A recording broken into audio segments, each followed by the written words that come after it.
దేవుని పరిశుద్ధ నామమునకు ఘనత, మహిమ, ప్రభావములు కలుగునుగాక.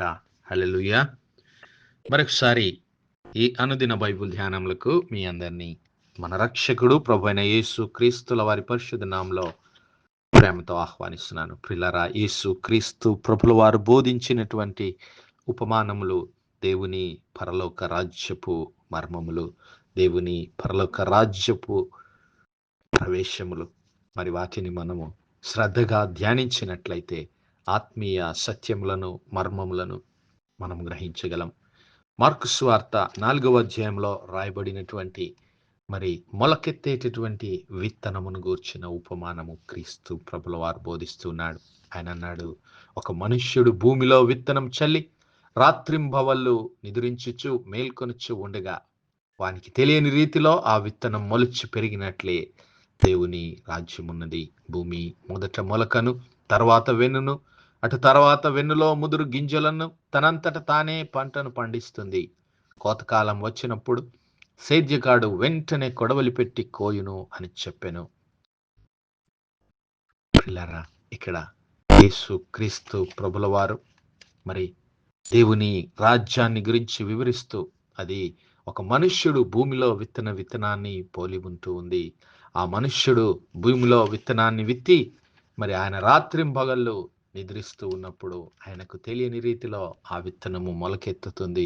మొలకెత్తడమే కాదు, ఆ మొలకెత్తినటువంటి విత్తనము మొట్టమొదట మొలక, ఆ తర్వాత వెన్ను, అటు తర్వాత వెన్నులో ముదురు గింజలు, ఆ తర్వాత మరి పంటను ఇస్తూ ఉంది. అయితే కోతకాలం వచ్చినప్పుడు సేద్యగాడు వెంటనే కొడవలి పెట్టి పంటను కోయును. ప్రియులారా, దేవుని రాజ్యము ఈ విధంగా ఉంటుందని యేసయ్య సెలవిచ్చాడు. మరి యేసు క్రీస్తు ప్రభుల వారే ఆ మనుష్యుడు. ఆయన భూమిలో విత్తిన విత్తనమే ఆ దేవుని రాజ్య స్వార్థ. ఆ రాజ్య స్వార్థ ఏ విధంగా ఉంటుంది అంటే, ప్రియులారా, క్రీస్తు ప్రభుల వారు తండ్రి అయిన దేవుని చిత్తానికి లోబడి ఆ స్వార్థని లోకంలో ప్రకటించాడు. మరి భూమి అనగా ఈ భూలోకంలో ఉన్నటువంటి నీవు నేను మట్టిలో నుంచి తీయబడినటువంటి మానవుడు. దేవుడు తన స్వరూపమందు సృష్టించినటువంటి ఈ మానవుడు ఆ భూమికి సాదృశ్యంగా ఉంటున్నాడు. ఈ భూమి నీ హృదయంలో మరి ఆ క్రీస్తు ప్రభుల వారి మాటలను గనుక నీవు భద్రపరచుకోగలిగితే నీవు దేవుని చిత్తాన్ని జరిగించేవాడవుగా ఫలిస్తావు. దేవుని మరి చిత్తాన్ని నెరవేర్చే పంటగా, దేవుని మహిమపరిచే మరి విశ్వాసిగా నీవు జీవించగలుగుతావు. అప్పుడు నిన్ను సమకూర్చుకొనడానికి క్రీస్తు ప్రభుల వారు సేద్యగాడు తన దూతలను, మనుష్య కుమారుడు తన దూతలను నీ కొరకు తీసుకొని వస్తాడు. హల్లెలూయా. యెషయా గ్రంథం 42వ అధ్యాయంలో మనం ఒక మాటను చూస్తాం. అక్కడ క్రీస్తు ప్రభుల వారిని గూర్చినటువంటి ప్రవచనం ఒకటి మనకు కనబడుతున్నది. యెషయా గ్రంథము 42వ అధ్యాయం మొదటి 3 వచనాల్లో, ఇదిగో నేను ఆదుకొను నా సేవకుడు, నేను ఏర్పరచుకొనిన వాడు, నా ప్రాణమునకు ప్రియుడు, అతని యందు నా ఆత్మను ఉంచి ఉన్నాను. అతడు అన్యజనులకు న్యాయము కనబరచును. హల్లెలూయా. అతడు కేకలు వేయడు, అరవడు, తన కంఠస్వరము వీధిలో వినబడనీయడు. నలిగిన రెల్లును అతడు విరువడు, మకమకలాడుచున్న జనపనార వత్తిని ఆర్పడు. అతడు సత్యమును అనుసరించి న్యాయమును కనబరుచును. దేవునామానికి మహిమ కలుగును గాక. ఆ క్రీస్తు ప్రభుల వారు ఈ భూలోకంలో దేవుని న్యాయమును, నీతి న్యాయములను స్థాపించడానికి ఆయన రాబోతూ ఉన్నాడు. ఆ నీతి న్యాయములు స్థాపించడానికి ఆయన విత్తినటువంటి విత్తనములే దేవుని రాజ్య స్వార్థ. నా సహోదరుడా, నా సహోదరి, ఎంతమంది అయితే ఆ దేవుని రాజ్య స్వార్థను అంగీకరిస్తారో వారందరూ పరిశుద్ధాత్మ ఫలములను దేవుని కొరకు ఫలించగలుగుతారు. ఆత్మ ఫలమును దేవుని కొరకు ఫలించగలుగుతారు. ఇదిగో, నీతిమంతుడు విశ్వాస మూలమున జీవిస్తాడు. నీతిమంతుడు దేవుని వాక్య మూలముగా జీవిస్తాడు. దేవుని దేవుని ఆజ్ఞలను గైకొనడానికి నీతిమంతుడు జీవిస్తాడు. ఆ నీతిమంతులను సమకూర్చుకొనడానికే క్రీస్తు ప్రభుల వారు రాబోతూ ఉన్నాడు. ఆ నీతిమంతులుగా మనలను చేయడానికే క్రీస్తు ప్రభుల వారు తన పరిశుద్ధ రక్తాన్ని చిందించాడు. తన వాక్యము చేత మనలను శుద్ధీకరించి, తన పరిశుద్ధ రక్తాన్ని చిందించి, మనలను పవిత్రపరిచి, తన పరిశుద్ధాత్మను మనకు అనుగ్రహించి ఆయన వెళ్ళిపోయాడు. మరి వెళ్ళిపోయినటువంటి ఆయన త్వరలో రాబోతూ ఉన్నాడు. మత్తయి సువార్త 9వ అధ్యాయంలో మనం చూస్తే ఆ క్రీస్తు ప్రభుల వారు కోతను గురించినటువంటి మాట. కోతకాలం అనగా ఏమిటి అంటే మరి దేవుని తీర్పు దినములు, దేవుని న్యాయము స్థాపించబడబోయేటటువంటి సమయము. మత్తయి సువార్త 9వ అధ్యాయము 35 నుండి 38 వచనాలు మనం గమనిస్తే, యేసు క్రీస్తు ప్రభుల వారు సమాజ మందిరములలో బోధించుచు, రాజ్య సువార్త ప్రకటించుచు, ప్రతి విధమైన రోగములను, ప్రతి విధములైన వ్యాధిని స్వస్థపరచుచు సమస్త పట్టణములయందును గ్రామములయందును సంచారం చేసెను. ఆయన సమూహములను చూచి వారు కాపరి లేని గొర్రెల వలె విసికి చెదరి ఉన్నందున వారి మీద కనికెరపడి, కోత విస్తారమే గాని పనివారు కొద్దిగా ఉన్నారు. కోత విస్తారమే. కోత అనగా క్రీస్తు ప్రభులు వారు ప్రకటించినటువంటి ఆ దేవుని రాజ్య స్వార్థను వినడానికి, ఆయన మాటలను అంగీకరించి తమ జీవితాలను క్రీస్తు ప్రభుల వారికి సమర్పించుకొనడానికి అనేకమైనటువంటి జనములు ఆయనను వెంబడిస్తూ ఉన్నారు. హల్లెలూయా. దేవుని మాటల కొరకు వారు ఆశ కలిగి ఆయనను వెంబడిస్తూ ఉన్నారు. అయితే యేసయ్య అంటున్నాడు, పనివారు కొద్దిగా ఉన్నారు కనుక తన కోతకు పనివారిని పంపుమని కోత యజమానుని వేడుకొనుడి. హల్లెలూయా. కోత యజమానుడు ఎవరు? ఆ దేవాది దేవుడే. హల్లెలూయా. కోత యజమాని దేవుడే. క్రీస్తు ప్రభుల వారిని విత్తనములు చల్లడానికి ఆయన పంపించాడు. ఆ నీతి విత్తనములు, దేవుని రాజ్య స్వార్థను గురించినటువంటి విత్తనములు క్రీస్తు ప్రభుల వారు ఈ లోకంలో విత్తి ఆయన వెళ్ళిపోయాడు. నా సహోదరుడా, నా సహోదరి, మరి ఈరోజు క్రీస్తు ప్రభుల వారి ఆజ్ఞలు, ఆయన మాటలు నీ హృదయంలో ఉన్నాయా? నీ జీవితము ఏ విధంగా ఉంది? నీ జీవితము దేవునికి అనుకూలమై దేవుని చిత్తాన్ని నెరవేర్చేదిగా ఉంటే, దేవునికి మహిమ తీసుకొని వచ్చేదిగా ఉంటే, నీవు మరి దేవుని కొరకు ఫలించినటువంటి ఆ విత్తనమును పోలి ఉన్నావు. ఆ పంటను తెచ్చినటువంటి ఆ విత్తనాన్ని పోలి ఉంటావు. ఒకవేళ నీవు ఇంకా ఫలించలేనటువంటి స్థితిలో ఉంటే, ఈరోజు క్రీస్తు ప్రభుల వారి సిలువ చెంతకు వచ్చి నీ హృదయాన్ని శుద్ధీకరించుకో.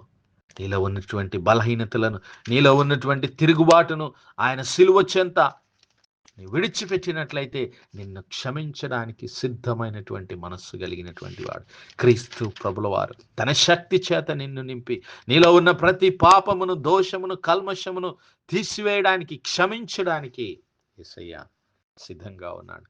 ఒకవేళ మరి నీవు అలాగూ ఫలించలేకపోతే, మరి ఆయన గోధుమలను, గురుగులను వేరు చేసిన మాదిరిగా నీవు ఒకవేళ ఫలించలేని స్థితిలో ఉంటే, నీవు బయట పారవేయబడతావు, అగ్నిలో కాల్చివేయబడతావు, నరకంలో విడిచిపెట్టబడతావు. నా సహోదరుడా, నా సహోదరి, నీవు ఫలించాలని, నీవు అభివృద్ధి పొందాలని, నీవు భూమిని నిండించాలని, నీవు దేవుని నామాన్ని మహిమపరచాలని క్రీస్తు ప్రభుల వారు నీ కొరకు ఈ లోక రక్షకుడుగా వచ్చాడు. తన పరిశుద్ధ రక్తాన్ని చిందించాడు, తన ప్రాణమును అర్పించాడు, తన మహిమను విడిచి నీ కొరకు, నా కొరకు ఆయన వచ్చాడు. మరి ప్రియుడా, కోతకాలము ఆసన్నమవుతూ ఉన్నది. సేద్యగాడు మరి త్వరలో రాబోతూ ఉన్నాడు. కోత పనివారు త్వరగా రాబోతూ ఉన్నారు. ఇదిగో మనుష్య కుమారుడు ఆయన దూతలతో కూడా రాబోతూ ఉన్నాడు. మత్తయి సువార్త 24వ అధ్యాయం 31వ వచనంలో, మరియు ఆయన అనగా క్రీస్తు ప్రభుల వారు గొప్ప బూరతో తన దూతలను పంపును. వారు ఆకాశం యొక్క ఈ చివర నుండి ఆ చివర వరకు నలు దిక్కుల నుండి ఆయన ఏర్పరచుకొనిన వారిని పోగు చేతురు. హల్లెలూయా. ఆ కోతకాల సమయమందు పిల్లరా, యేసుక్రీస్తు ప్రభుల వారి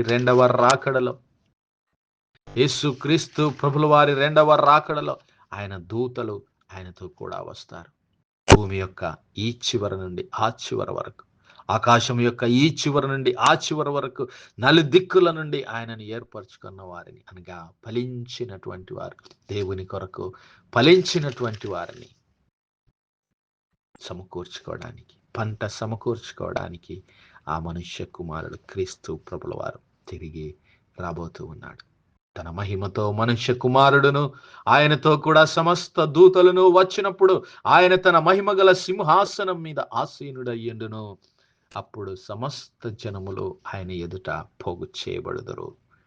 గొల్లవాడు మేకలలో నుండి గొర్రెలను వేరుపరచినట్లు ఆయన వారిని వేరుపరచి తన కుడి వైపున గొర్రెలను, ఎడమ వైపున మేకలను నిలబెట్టును. అనగా పిల్లరా, పంటను సమకూర్చినటువంటి మరి గొర్రెలు, నీతిమంతులు, ఆ ఫలించినటువంటి వాటికి సూచనగా ఉన్నటువంటి గొర్రెలు, లేదంటే ఫలించినటువంటి ఆ విత్తనములు, ఇదిగో కుడివైపున గొర్రెలను, తన కుడివైపున గొర్రెలను, ఎడమ వైపున మేకలను. ఆ గొర్రెలు ఫలించినటువంటి విత్తనాలు, మరి మేకలు అవి ఫలించనటువంటివి. నా సహోదరుడా, ఈరోజు నేను దేవుని వాక్యాన్ని మన హృదయంలో నింపుకుందాం. దేవుని మాటలను విందాం. వినుట వలన విశ్వాసము కలుగును. ఆ విశ్వాసాన్ని నీవు బలంగా పట్టుకుంటే, యేసయ్యను నీవు బలంగా హత్తుకుంటే నీ జీవితంలో ఆశీర్వదించబడతావు. నీ కుటుంబము ఫలిస్తూ ఉంది. దేవుని కొరకు ఫలించే ఒలీవ చెట్టు వలె, ఒలీవ మొక్క వలె, ఫలించే ద్రాక్షవల్లి వలె, ఫలించు ఆ విత్తనం వలె నేను క్రీస్తు ప్రభుల వారి సాక్షులుగా ఈ లోకంలో జీవిద్దాం. అతి కృప, అతి ధన్యత దేవుడు మనందరి జీవితాల్లో దయచేయను గాక. ఆమేన్, ఆమేన్, ఆమేన్. ప్రార్థించుదాం. హల్లెలూయా, హల్లెలూయా, హల్లెలూయా, హల్లెలూయా, హల్లెలూయా. స్తోత్రం, స్తోత్రం, స్తోత్రం, స్తోత్రములు తండ్రి. అత్యంత కృపాభరితుడవు, అత్యున్నత సింహాసనంపై ఆసీనుడవైన మా ప్రియ ప్రభువా, జీవం కలిగిన మా దేవ, సైన్యములకు అధిపతి వాగు మా యెహోవా తండ్రి, కృపా కనికరములు గల మా ప్రభువా, సూర్యోదయం మొదలుకొని ఇంత మటుకు మా ప్రభు మీ చల్లని రెక్కల నీడను భద్రపరిచి, అయ్యా మరొకసారి మీ ప్రియ కుమారుడు మా ప్రభు అయిన యేసు క్రీస్తుల వారి పరిశుద్ధ నామములో దేవా, మీ కృపా సింహాసనం యొద్ద ప్రార్థించడానికి సజీవ లెక్కలో మమ్మల్ని లెక్కించిన మీ ప్రేమకు వందనాలు, కృతజ్ఞతాస్తుతులు, స్తోత్రాలు, స్తోత్రాలు, స్తోత్రాలయ్యా. దినమెల్లా మీ యొక్క పరిశుద్ధాత్మ సహాయము, నడిపింపు, ఆదరణ, సహవాసాన్ని మాకు అనుగ్రహించిన తండ్రి, మీకు కృతజ్ఞతాస్తుతులు, వందనములు, స్తోత్రాలు చెల్లిస్తున్నాం. అవును మా ప్రభువా, మీ ప్రియ కుమారుడైనటువంటి యేసు క్రీస్తు ప్రభుల వారి ఆ రాజ్య సువార్తను మేము అంగీకరించి మా పాపములను విడిచిపెట్టి అయ్యా పరిశుద్ధులుగా, పవిత్రులంగా, మీ సాక్షులుగా, మీ చిత్తాన్ని జరిగించే వారంగా, మీ యొక్క పరిశుద్ధాత్మ చేత నింపబడి మీ కొరకు ఆత్మ ఫలములు ఫలించే బిడ్డలుగా, కుటుంబాలుగా, సంఘములుగా ఈ లోకంలో మమ్మల్ని ప్రతిష్టపరచమని వేడుకుంటూ ఉన్నాం. కృపగల దేవా, ప్రత్యేకంగా ఈ సమయమందు అయ్యా ఈ వర్తమానాలు వినిచిన మీ బిడ్డలందరినీ మీరు జ్ఞాపకం చేసుకునండి తండ్రి. మీకు వందనాలు.